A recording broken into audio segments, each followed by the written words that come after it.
Welcome to Somerset Weekly Wrap-Up for the week of July 24th to July 30th. The Board of Health on Wednesday voted to give Health Agent Timothy Turner, Town Administrator Mark Arlucci, and Special Counsel Arthur Frank authority to take any and all actions necessary up to a cease and desist order to protect residents from the operations on the former site of the coal-fired Brayton Point Power Plant.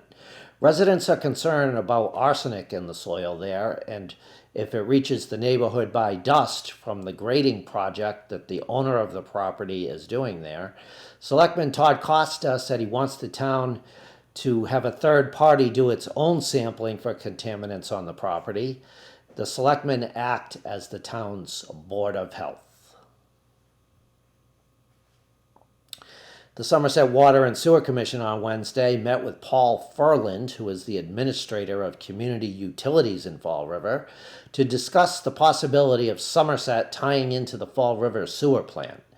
The Commission is evaluating the options of either upgrading its water pollution control facility or tying into the Fall River plant in order to meet the requirements of the U.S. Environmental Protection Agency.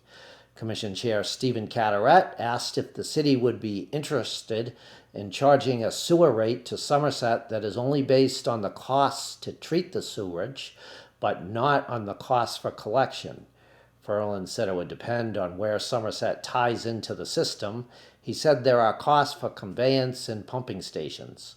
He said it would be tough to say that the rate would only be based on treatment, but said it is a negotiable topic. Carteret also asked Furland if the city would be interested in a regional agreement with Somerset rather than an intermunicipal agreement. A regional agreement would give Somerset representation on Fall River's Sewer Commission. Furland said that could be discussed. He said he understands that Somerset would not want to put itself in a position where it does not have a say in its sewer rate. The Selectmen on Wednesday appointed Jamison Rose to a patrolman's position at the Somerset Police Department. Rose has been working as a police officer in Tisbury since 2023, but wants to come back to Somerset where he was born and raised. The position that Rose is filling is open because Ray Almeida retired after 24 years of service with the department. The Selectmen on Wednesday approved of a change in the hours that the town office building employees will work. For many years, the town office building was open from 8:30 a.m. to 4 p.m. Monday through Friday. But the changes the Selectmen approved will change those hours to 8 a.m. to 4 p.m. from Monday through Thursday and from 8 a.m. to 1 p.m. on Friday.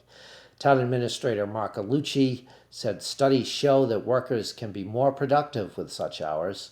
Selectman Chair Alan Smith said a lot of other towns close their town halls early on Friday or are not open at all on Fridays.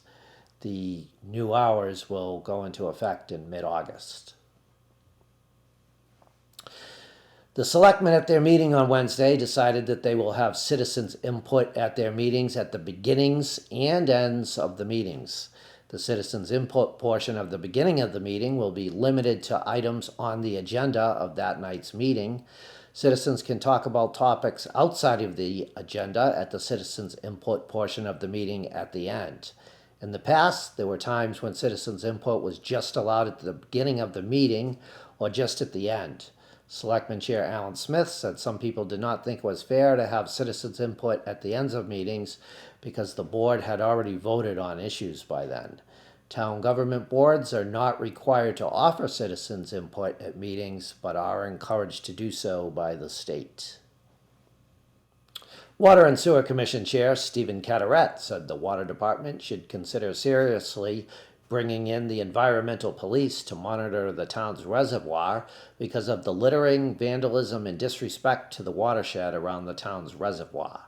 Water and Sewer Commissioner Robert Lima said the environmental police do not fool around when they find someone doing something wrong.